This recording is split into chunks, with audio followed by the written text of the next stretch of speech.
नमो नमः।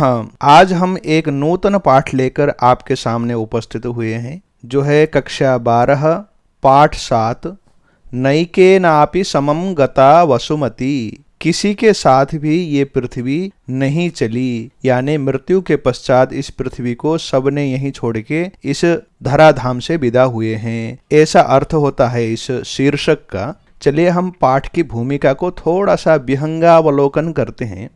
ये पाठ वस्तुतः धरा नरेश महाराज भोज के जीवन से संबंधित है। इनके जीवनी को लिखने वाले कवि थे बल्लाल सेन जी। उन्होंने भोज प्रबंध लिखा। भोज प्रबंध में भी भोजराजस्य राज्य प्राप्ति प्रबंध ये अंश है। ये उपशीर्षक में वहाँ पर लिखी हुई कथा को संपादन करके आपके लिए संक्षिप्त कथा यहाँ पर रखी गई है। इस कथा में मुख्य रूप से जब व्यक्ति लोभ से परिपूर्ण हो जाता है तो किस प्रकार से घृणित कार्य करता है, इस बात को प्रदर्शित किया गया है। भोजराज के चाचा उस समय में राजा थे। जब राजा भोज को मरवाने के लिए जंगल में ले जाया गया, उस समय में उन्होंने एक रसपेशल कविता लिखी। उस कविता से प्रभावित होकर किस प्रकार से उनके चाचा जी स्वयं पश्चाताप करते हुए मृत्यु को वर्ण करना चाहते हैं, इस विषय को इस पाठ के अंदर नाटकीय ढंग से लिखा गया है। चलिए हम पाठ में सीधे प्रवेश करते हैं और पाठ का आनंद लेते हैं। पुरा धरा राज्ये सिंधुल संज्ञो राजा चिरम प्रजा पर्यपालयत। पुरा पहले के समय में धरा राज्य, जो आज के मध्य प्रदेश की धरा नगरी है, वहां पर धरा नामक राज्य में सिंधुल संज्ञ, यहाँ पर संज्ञों लिखा हुआ है, विसर्ग हो जाता है ओ को। सिंधुल संज्ञक राजा चिरम प्रजा पर्यपालयत, बहुत दीर्घ काल तक प्रजाओं की सेवा की, परिपालना करते रहे। तस्य वार्धक्ये, उनके वृद्धावस्था में, भोजः इति पुत्रः समजनि।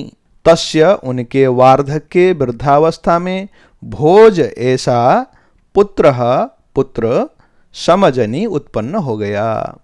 सह यदा पंचवार्षिकः तदा, कुमार भोज जब पंचवार्षिकः 5 साल के थे, तदा उस समय पिता ने ह्यात्मनः, अपने आप को, ही आत्मनः, यहाँ पर यण संधि हुई है, ही आत्मनः, अपने आप के, यानी अपनी, जराम ज्ञात्वा, वृद्धावस्था को, जरा कहते हैं वृद्धावस्था को, वृद्धावस्था को ज्ञात्वा जानकर, मुख्यामात्यान, मुख्य अमात्यान आहूय, मुख्यमंत्री को आहूय बुलाकर, अनुजम यानी अपने छोटे भाई, मुंजम मुंज को, महाबलम आलोक्य, महान बलशाली देखकर अथवा समझकर, पुत्रम च बालम संवीक्ष, अपने पुत्र को छोटा समझकर, विचारयामास, चिंतन करने लगे, सोचने लगे, क्योंकि अब वो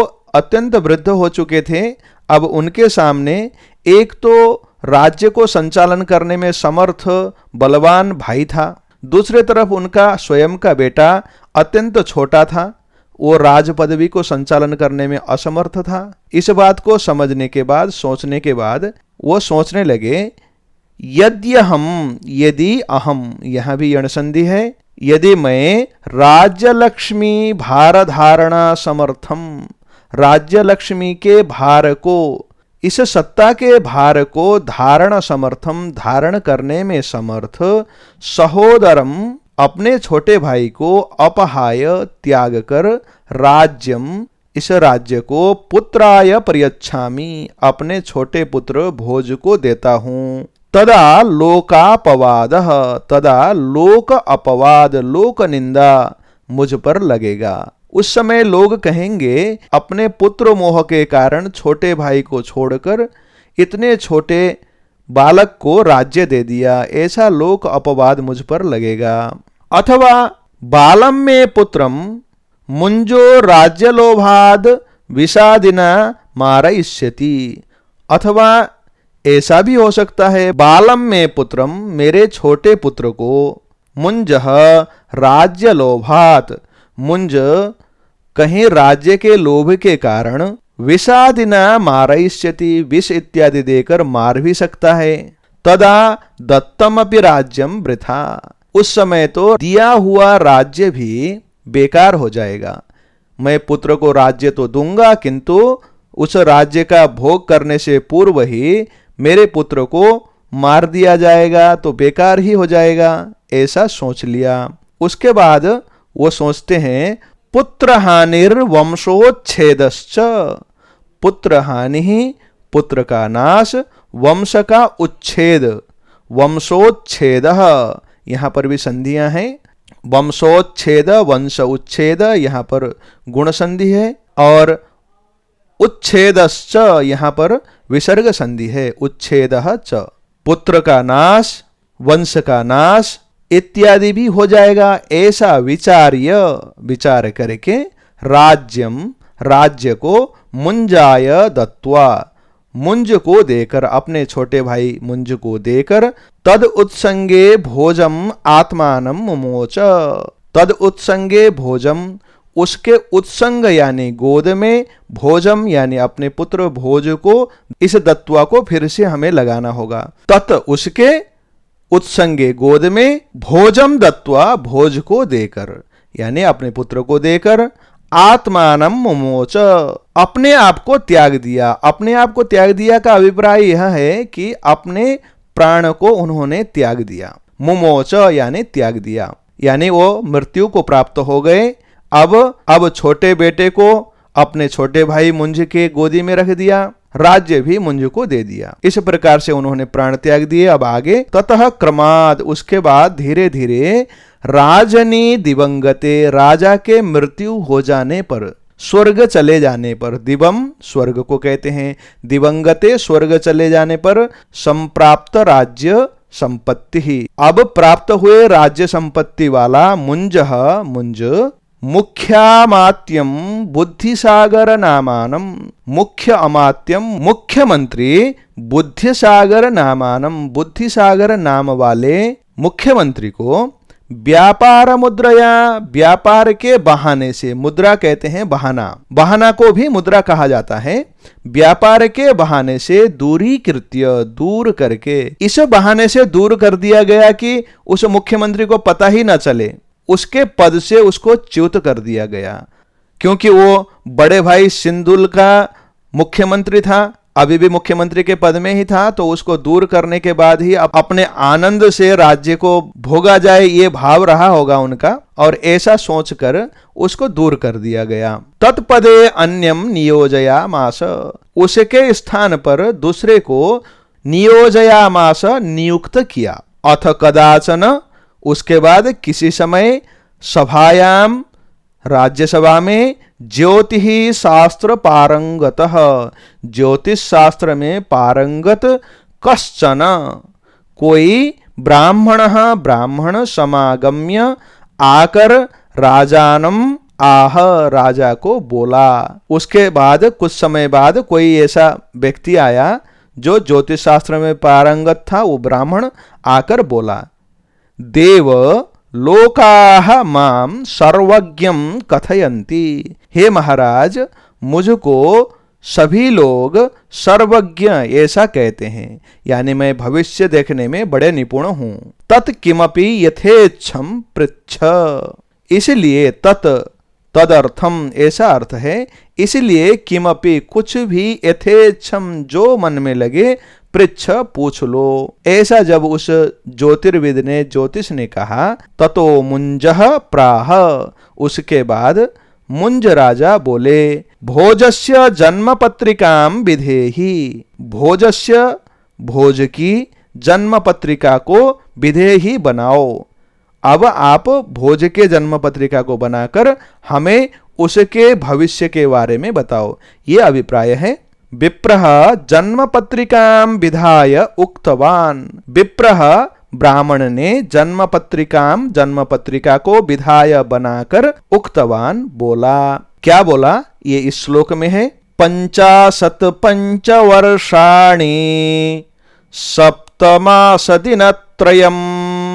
भोजराजेन भोक्तव्यः सगौड़ो दक्षिणापथः। उन्होंने इस श्लोक में कहा 50 50 50 और पंचवर्षाणि 50 और 5 यानी 55 वर्ष और सप्त मास 7 महीने दिनत्रयम 3 दिन यानी 55 वर्ष 7 महीने और 3 दिन तक भोजराजेन राजा भोज के द्वारा भोक्तव्य भोगा जाना चाहिए अथवा भोगा जाएगा। किसको? सगौड़ो दक्षिणापथ दक्षिण पथ के साथ और गौड़ देश को, गौड़ देश और दक्षिण पथ को राजा भोज के द्वारा भोगा जाएगा। ऐसा जब भविष्यवाणी कही तो उसके बाद आगे क्या होता है देखते हैं। भोज विषयिणीम इमाम भविष्यवाणीम, भोज विषयक इमाम इस प्रकार की भविष्यवाणी को निशम्य सुनकर मुंजो बिच्छाय वदनो भूत। मुंजराज, मुंजः यहां पर भी विसर्ग संधि है। मुंजराज विच्छाय वदनः अभूत, यहां भी विसर्ग संधि है। मलिन मुख वाला हो गया। ततो राजा, उसके बाद राजा ने ब्राह्मणम संप्रेष्य ब्राह्मण को भेजकर निशीथे रात के समय में शयनम आसाद्य बिस्तर में पड़कर अथवा बिस्तर में लेटकर बेचिंतयत सोचने लगा। राजा अब बहुत चिंतित हो गया क्योंकि उसको लगता था कि अब मैं ही राजा हूं तो मेरे पुत्र ही राजा बनेंगे, किंतु ये भविष्यवाणी करने वाले ने तो कुछ और कह दिया।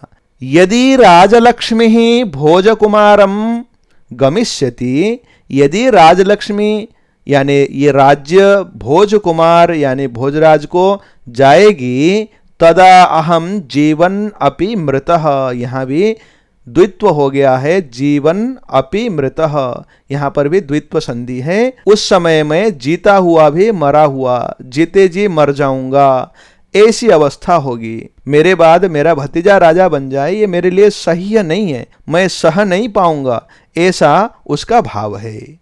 ततश्च, उसके बाद, ततः च यहां भी विसर्ग संधि है। अभुक्त एव न खाकर ही सह एकाकी किमपि चिंतयित्वा, उसने एकाकी अकेले किमपि कुछ कुछ चिंतयित्वा चिंतन करके सोच कर बंग देशाधीश्वरम, बंग के अधीश्वर यानी बंग के राजा वत्सराजम, वत्सराज को समाकारितवान बुलाया। वत्सराजश्च, वत्सराजः च, वत्सराज भी धरानगरीम संप्राप्य, धरानगरी में आकर राजानम प्रणिपत्य उपविष्टः, राजा को प्रणिपत्य प्रणाम करके उपविष्टः, प्रणिपत्योपविष्टः। राजा च सौधम निर्जनम विधाय वत्सराजम प्राह, राजा च राजा मुंज ने सौधम यानी उस भवन को, निर्जनम निर्जन यानी मनुष्यों से शून्य, सबको वहां से हटा दिया गया। वत्सराजम प्राह, वत्सराज को कहा, त्वया भोजो भुवनेश्वरी विपिने रात्रौ हंतव्यः, तुम्हें अथवा तुम्हारे द्वारा भोज भुवनेश्वरी नामक देवी के जंगल में रात्रौ रात में ले जाकर हंतव्य मारा जाना चाहिए अथवा मारना है, तुम्हें मारना है। किसको मारना है? भोज को मारना है, कुमार भोज को मारना है।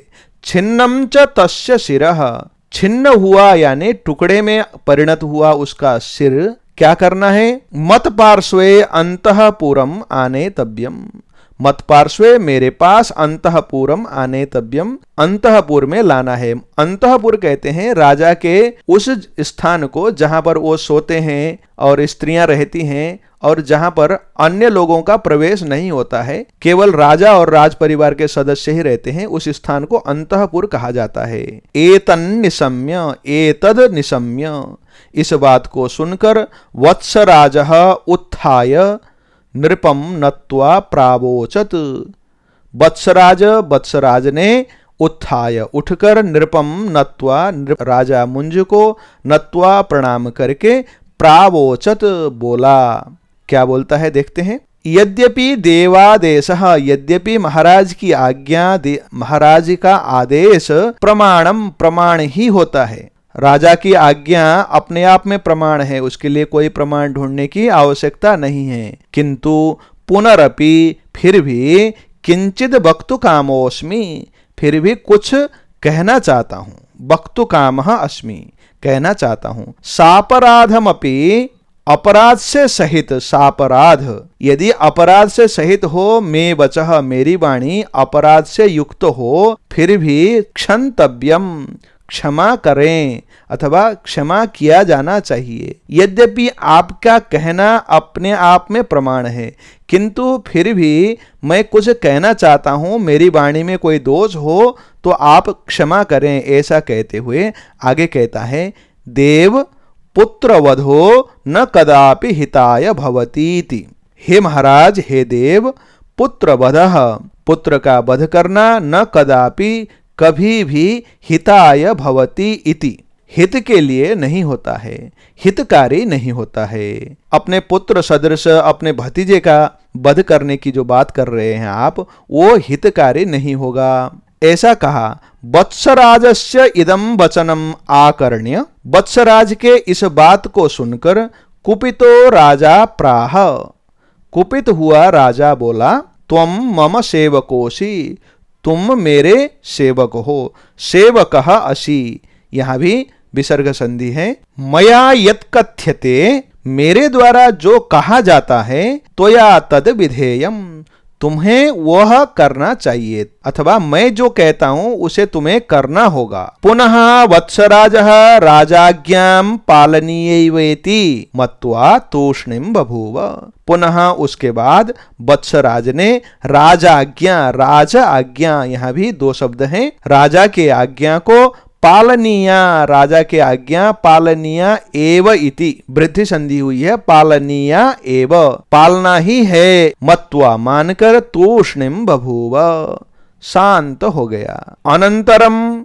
उसके बाद, अनिच्छन्नपि, न चाहते हुए भी, वत्सराजः भोजम रथे निवेश्य रात्रौ वनम नीतवान, वत्सराज ने भोजम यानी कुमार भोज को रथे, रथ में निवेश रखकर, रात्रौ वनम नीतवान, रात के समय में वन को ले चला गया।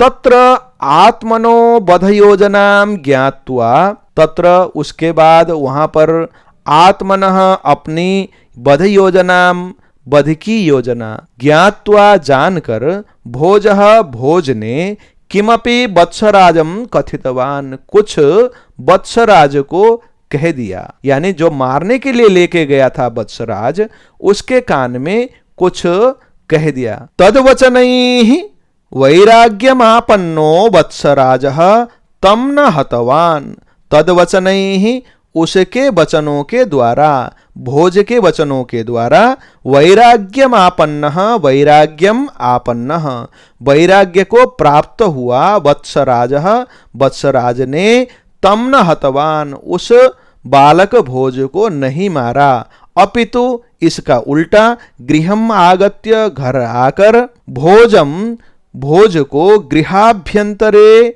भूमौ निक्षिप्य ररक्ष, गृहाभ्यंतरे, घर के अंदर, भूमौ, भूमि में कहीं, निक्षिप्य, रख कर, ररक्ष, रक्षा की। ररक्ष में लीट लकार है, भूतकाल को बताने के लिए लीट लकार का प्रयोग होता है, ररक्ष, रक्षा की। पुनः कृत्रिम रूपेण, फिर कृत्रिम रूप से, भोजस्य मस्तकम कारयित्वा, भोज के समान मस्तक को बनाकर, सिर को बनाकर, कारयित्वा बनाकर, राजभवनम, राजा के भवन में, गत्वा जाकर, वत्सराजो राजानम प्राह, वत्सराज ने राजा को कहा, क्योंकि राजा ने कहा था कि मैं उसका सर देखना चाहता हूं, तो कृत्रिम सर बना के उसको सामने ले जाकर, अब वत्सराज ने राजा को कहा, श्रीमता यदादिष्टम तत्साधितमिति, श्रीमता महाराज जी के द्वारा, यद आदिष्टम,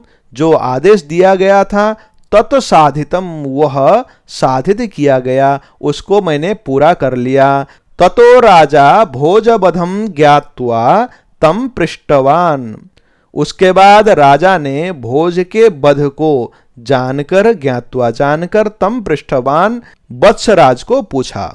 वत्सराज खड्ग प्रहार समये तेन किमुक्तम। अरे वत्सराज, खड्ग यानी तलवार के प्रहार के समय में तेन यानी उस बालक के द्वारा किम उक्तम क्या कहा गया। अंतिम में मृत्यु से पूर्व बालक ने कुछ कहा था, ऐसा जब वत्सराज को पूछा गया।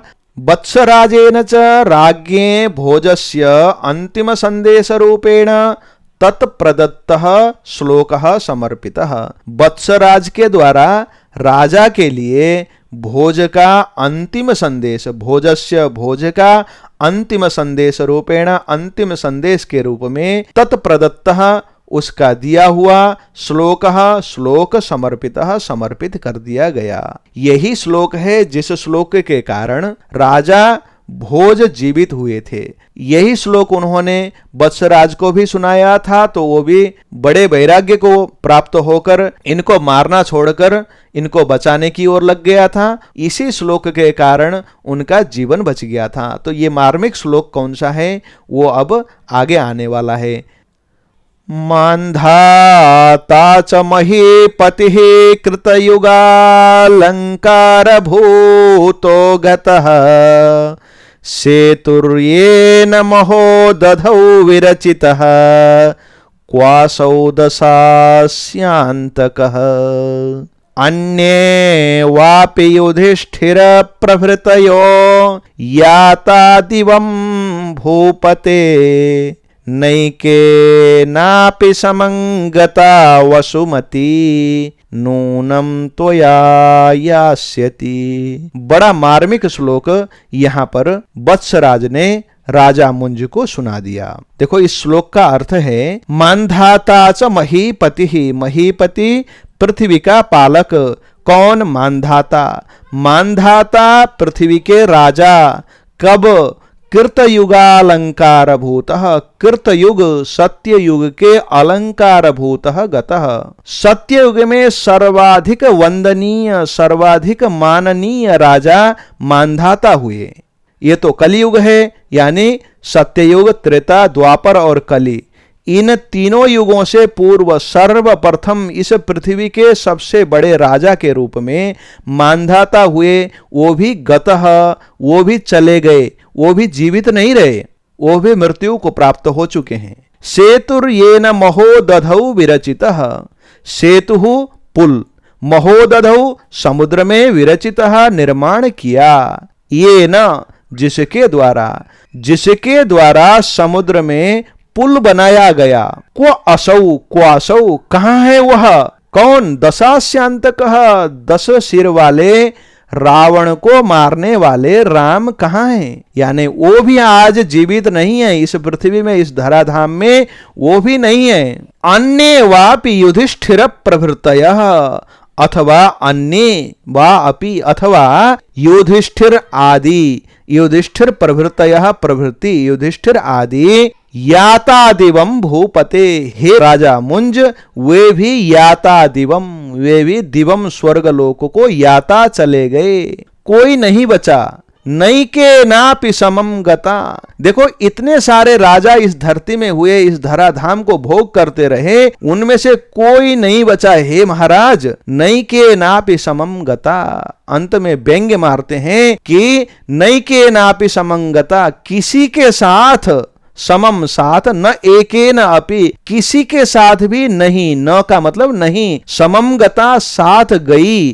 कौन? वसुमती पृथ्वी, किसी के साथ ये पृथ्वी नहीं गई। नूनम त्वया यास्यति, पक्का। नूनम का मतलब होता है पक्का, त्वया तुम्हारे साथ, यास्यति चली जाएगी। देखो महाराज, आप आज मुझे इस बालक से भय खाकर मारना चाहते हो, मारो, अच्छी बात है, किंतु आप ये देखो कि इतने सारे राजा कोई भी जीवित नहीं रहे, तो इसका मतलब निश्चित है कि आपकी भी मृत्यु होगी ही। राजा राम गए, राजा मान्धाता गए, राजा युधिष्ठिर गए, ऐसे अन्य बहुत बड़े बड़े प्रतापी ज्ञानी कुशल राजा मर चुके हैं। अब तुम्हारी भी मृत्यु तो निश्चित है, किंतु मुझे लगता है कि तुम्हारे बाद जो भोग करने वाला, राजा बनने वाला मैं, आपको लगता है कि आपके बाद आपके साथ पृथ्वी जाएगी, इसलिए आप मुझे राजा बनते हुए देखना नहीं चाहते हो। यही ना आपका उद्देश्य है कि ये पृथ्वी तो मेरे साथ चली जाएगी और राजा क्यों बनेगा ये, इसीलिए आप ऐसा कर रहे हो। तो भगवान आपकी इस कामना को पूरा करें, पक्का आपके साथ ये पृथ्वी चली जाएगी। ऐसा जब इस संदेश को राजा ने सुना तो राजा को अंदर से झकझोर दिया इस श्लोक ने। उसने क्या सोचा था और क्या हो गया। उसको ये लगता था कि मैं राजा बना हूं तो अब मैं राजा ही हूं, अब मुझे मरना नहीं है। किंतु जब भोज जैसे विद्वान, एक चिंतक, एक सर्जक के द्वारा ऐसा श्लोक संदेश के रूप में भेजा गया तो उससे ये अंदर से हिल गए राजा।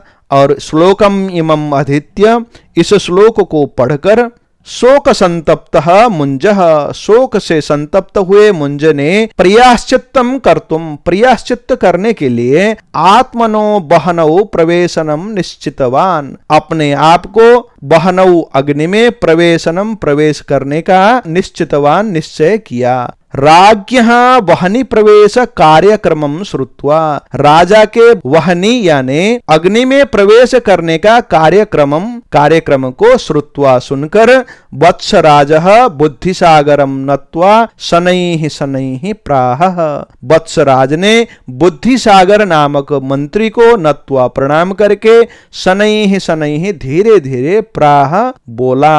देखो ये वही बुद्धिराज हैं, वही बुद्धिराज नामक मंत्री हैं जिनको मुंज ने निकाल दिया था और किसी और को मंत्री के पद में नियुक्त किया था। उन्हीं बुद्धिसागर नामक मंत्री के पास अब वत्सराज पहुंचा है और उनको बोला, तात मया भोजराजो रक्षित एवास्ति। अरे तात, तात शब्द बड़ा विचित्र है संस्कृत में। तात का बड़े के लिए भी अर्थ होता है और छोटे के लिए भी अर्थ होता है। छोटे बेटे के लिए भी तात कहा जाता है, बड़े अपने पिता तुल्य के लिए भी तात कहा जाता है। तो ये मंत्री बहुत बड़े ही रहे हैं, पुराने समय के मंत्री हैं, तो इसलिए तात यानी बड़े चाचा जी। मया भोजराजो रक्षित एवास्ति, मया मेरे द्वारा भोजराजः भोजराज रक्षितः एव अस्ति, रक्षित ही किया गया है। जो घटना आप सुन रहे हो वो सच नहीं है, मैंने भोजराज को बचाया है। पुनः बुद्धिसागरेण, इस बात को सुनने के बाद बुद्धिसागर के द्वारा तस्य कर्णे किमपि कथितम, उसके कान में कुछ कहा गया, किमपि कथितम कहा गया। यन्निशम्य, जिस बात को सुनकर, यत निशम्य ऐसा बनता है, यहां पर न त बन जाता है, व्यंजन संधि है। वत्सराजः ततो निष्क्रांतः, वत्सराज ततः वहां से निष्क्रांतः चला गया। पुनः राज्ञे बहनी प्रवेश काले, पुनः राज्ञः उसके बाद राजा के बहनी प्रवेश काल में यानी अग्नि में प्रवेश करने के समय में, अब प्रायश्चित करने के लिए अपने आप को समाप्त करना चाहते हैं राजा मुंज, अग्नि को तैयार किया जा चुका है और उसमें प्रवेश करना चाहते हैं। तो उसी समय में कश्चन कापालिकः सभाम समागतः, कोई कापालिक, कापालिक एक संप्रदाय है, श्मशान में रहते हैं ऐसा माना जाता है, कापालिक संप्रदाय होता है। उसी संप्रदाय का कोई कापालिक सभाम समागतः, सभा में आया, राजसभा में आया। सभामागतम कापालिकम, सभा में आए हुए कापालिकम, कापालिक को दंडवत प्रणम्य, दंडवत प्रणाम करके, दंडवत प्रणाम कहते हैं बिल्कुल डंडे की तरह पूरे जमीन पे लेट कर प्रणाम करना, शरीर को झुकाकर जमीन में लिटाकर प्रणाम करने को दंडवत प्रणाम कहते हैं। ऐसे दंडवत प्रणाम करके मुंजः प्रावोचत, बहुत घबराया हुआ, डरा हुआ, प्रायश्चित करने का मन बना चुका जो मुंज है वह प्रावोचत बोला, हे योगींद्र, हे योगियों में इंद्र के समान योगींद्र, महापापिनो मया हतस्य पुत्रस्य प्राणदानेन माम रक्षेति।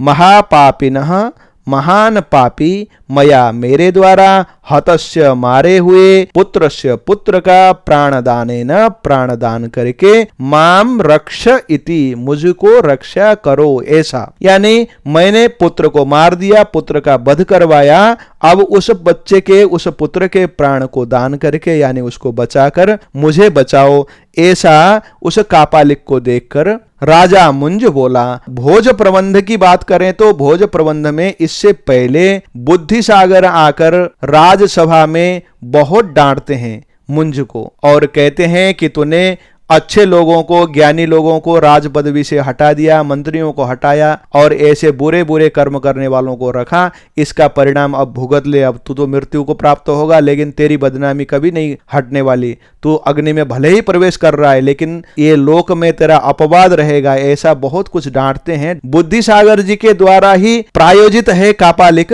कापालिक ऐसे नहीं आया है, बुद्धिसागर ने ही बुलाया है इसको, और बुद्धिसागर के बुलाने के कारण ही आया था। तो वो राजसभा में थे और उसको डांट रहे थे, और वो और दुखी और ग्लानि से भरा हुआ था। जब आया तो बुद्धिसागर के साथ ही बात करता है ये कापालिक, और कापालिक बात करने के पश्चात कापालिक और बुद्धिसागर के बीच हुई वार्ता में कापालिक कहता है कि मैं मरे हुए को भी जिंदा कर सकता हूं, कटे हुए सर को भी जोड़ सकता हूं, इत्यादि इत्यादि बहुत सारी बातें करता है। इन बातों को सुनकर अग्नि में प्रवेश करने के लिए एकदम तैयार हुआ जो मुंज है, वो लौट कर आके दंडवत प्रणाम करता है। ये घटना है। ये घटना यहां पर छोटी करके कथा को रखी गई है, इसलिए नहीं है। अब उस घटना के पश्चात ये आकर भिक्षा के रूप में मांगता है, आप साक्षात भगवान शंकर जी के रूप लगते हो, भतीजे का प्राण चाहिए, उसका सर मेरे पास है और धड़ कहीं और है, उन दोनों को जोड़ दो और प्राण से युक्त कर दो, ऐसा वो याचना करता है। अथ कापालिकस्तम प्रावोचत, उसके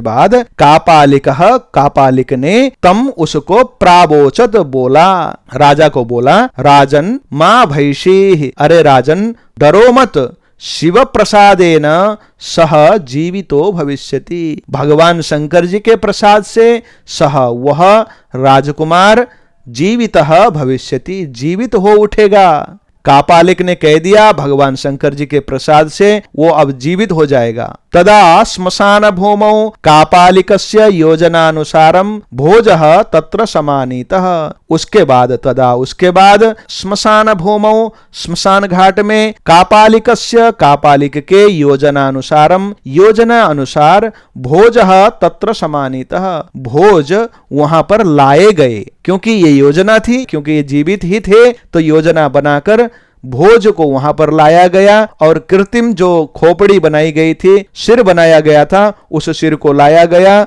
और योगिना भोजो जीवितः इति कथा लोकेषु प्रसृता।